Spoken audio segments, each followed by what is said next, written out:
Le fleuve Danube. Turn on subtitles for better understanding. Choose subtitles in your language. Le fleuve Danube est un des fleuves les plus importants d'Europe. C'est le deuxième plus grand fleuve du continent, après le fleuve Volga, avec environ 2800 km de longueur. Il commence dans les montagnes de la Forêt-Noire, en Allemagne, et traverse plusieurs pays avant de se jeter dans la mer Noire. Tout au long de son parcours, le Danube passe par des villes importantes comme Vienne, Budapest et Belgrade. Le fleuve est très grand et possède plusieurs affluents, c'est-à-dire de plus petits fleuves qui s'y jettent. L'eau du Danube est utilisée pour plusieurs choses: navigation, production d'énergie électrique et approvisionnement en eau. C'est aussi un endroit où vivent beaucoup de poissons et d'autres formes de vie. Ses rives sont très belles, avec des forêts, des champs et de petits villages. Il y a des milliers d'années, le fleuve Danube était déjà très important pour les gens. À l'époque avant Jésus-Christ, des peuples anciens utilisaient le fleuve pour pêcher et transporter des marchandises. Les rives du Danube étaient des endroits où les gens construisaient des villages et des villes parce qu'il y avait beaucoup d'eau et de nourriture. Les Romains utilisaient le Danube comme une frontière naturelle. Ils construisaient des forts le long du fleuve pour protéger leur empire. Le Danube était comme une route pour les bateaux romains qui transportaient des soldats, de la nourriture et des marchandises entre différentes parties de l'Empire. Pendant le Moyen Âge, le Danube restait très important. Il était utilisé comme une route commerciale.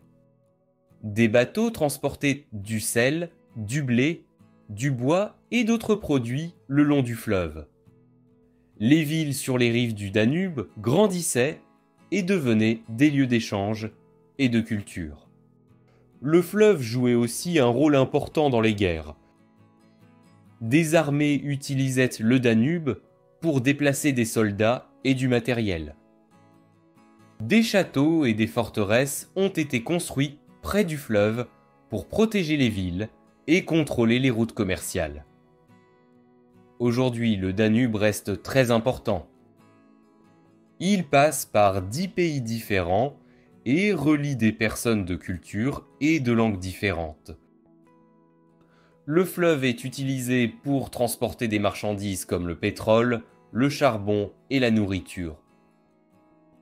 Beaucoup de touristes visitent le Danube pour faire des croisières et voir ses beaux paysages.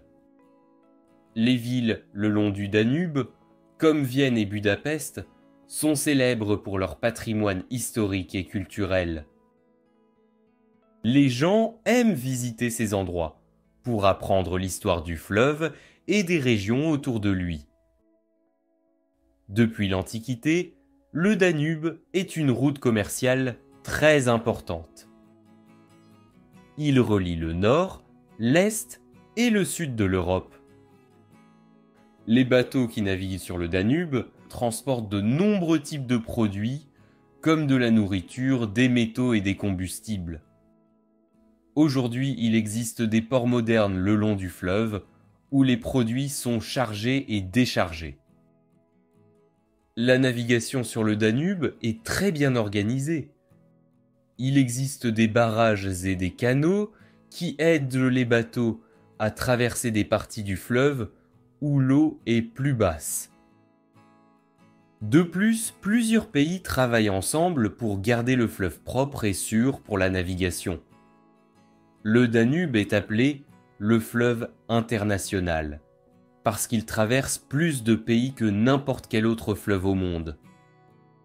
Allemagne, Autriche, Slovaquie, Hongrie, Croatie, Serbie, Bulgarie, Roumanie, Moldavie et Ukraine. Dans le fleuve vivent des poissons comme l'esturgeon, qui produit le célèbre caviar. Le Danube est mentionné dans beaucoup de chansons et de poèmes. Le fleuve Danube est bien plus qu'un simple fleuve. C'est une partie importante de l'histoire, de la culture et de l'économie de l'Europe. Depuis les temps anciens jusqu'à aujourd'hui, le Danube relie des gens, des pays et des idées. C'est un symbole d'unité et de diversité en Europe. Quand nous regardons le Danube, nous voyons un fleuve plein de vie et d'histoire à raconter.